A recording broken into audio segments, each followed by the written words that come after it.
E aí, pessoal, aula 3, terceira revisão então. Agora nós vamos falar sobre a unidade 3. Todavia, a unidade 3 ela é muito extensa, então ao invés de falar somente em uma aula sobre ela, eu vou falar sobre ela em 4 aulas. É bastante coisa.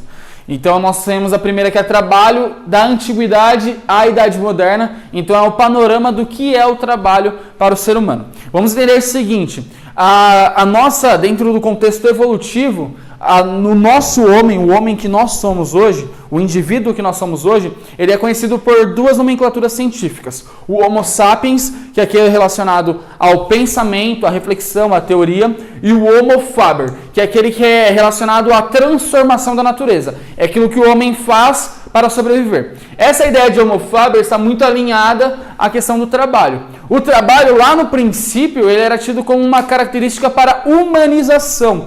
Então é aquilo que o ser humano faz que o diferencia do animal, ok? O animal, ele simplesmente come, bebe e dorme, certo? Ele não produz alguma coisa.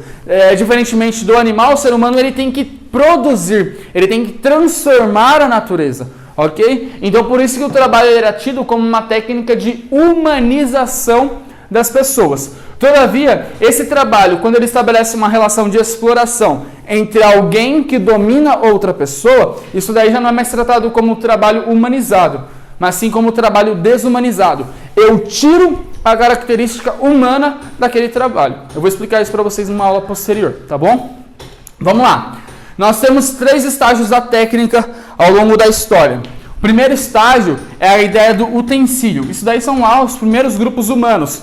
Quando ele pegava um martelo, como esse que vocês estão escutando bater lá fora, acho que estão escutando. Então, o martelo, ele é um utensílio, ele é um prolongamento do corpo humano. O segundo é a máquina.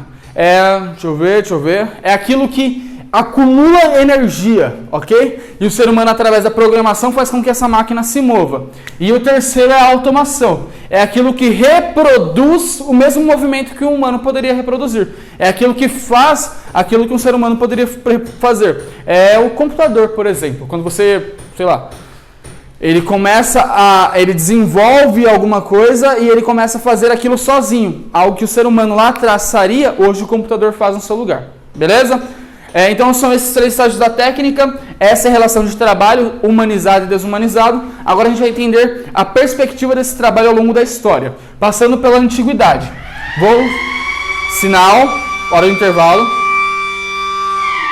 zoeira, vamos voltar para a aula. Então nós temos aqui Aristóteles como principal pensador da antiguidade. Tudo bem, Tchelle? Então nós temos Aristóteles, o principal pensador da antiguidade. No texto A Política, ele estabelece que existem sim pessoas que são nascidas para a escravidão e pessoas que são nascidas para a liberdade, ok? Que nasceram para a escravidão e que nasceram para a liberdade, melhor dizendo. Essa pessoa que nasceu para a escravidão, ela nasceu destinada ao trabalho. Enquanto a pessoa que nasceu livre, ela é destinada ao que nós chamamos de ócio produtivo, que é o ato de refletir. Isso daí é óbvio que Aristóteles ia defender, uma vez que ele nasceu para ser livre. Se ele nascesse para ser escravo, você acha que iria defender isso daí?